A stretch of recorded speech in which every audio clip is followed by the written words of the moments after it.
Good evening, students. Welcome to AK Studies. I am Kiran, and beside me is Agnath Foundation Pentecote. So today we'll explain you the chapter Chemical and Chemical Changes.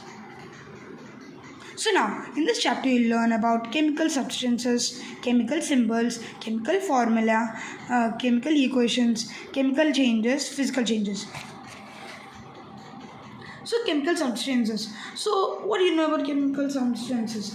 Before if you don't know, now I'll explain it to you. So basically the chemical substances are actually made out of atoms and molecules. And then the atom is the smallest particle of a substance. As we know that atom is very small, and then it may or may not exist independently, and then the molecules form when two more so many or two something like that join together. And then molecules can exist independently. That's a very fun point.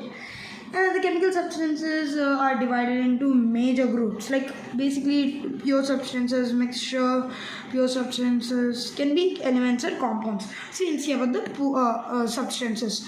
So the pure substances are divided into two parts, elements and compounds. And then the element is divided into two parts, metals and non-metals. So elements. So basically an element is a substance that is made up of only one kind of atom and cannot be broken down into simpler substances by chemical means. So basically saying that the element is a substance which is only made up of one thing, and then it cannot be broken down. And then the simpler substances of chemical means.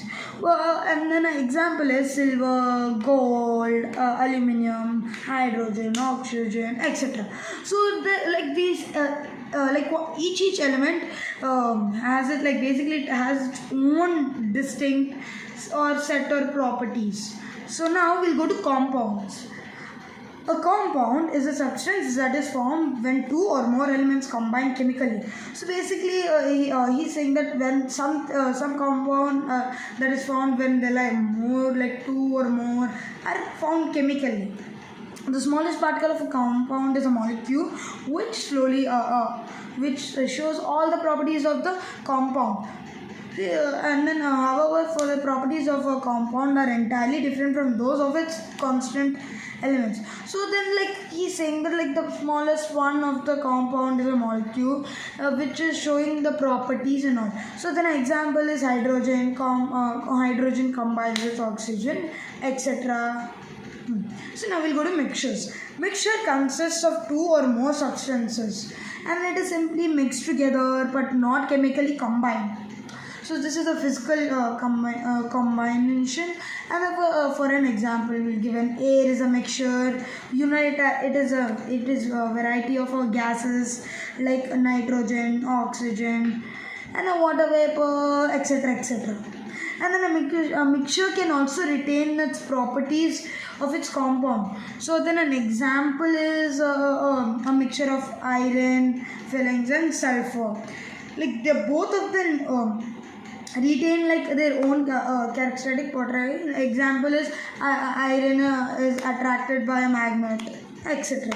So now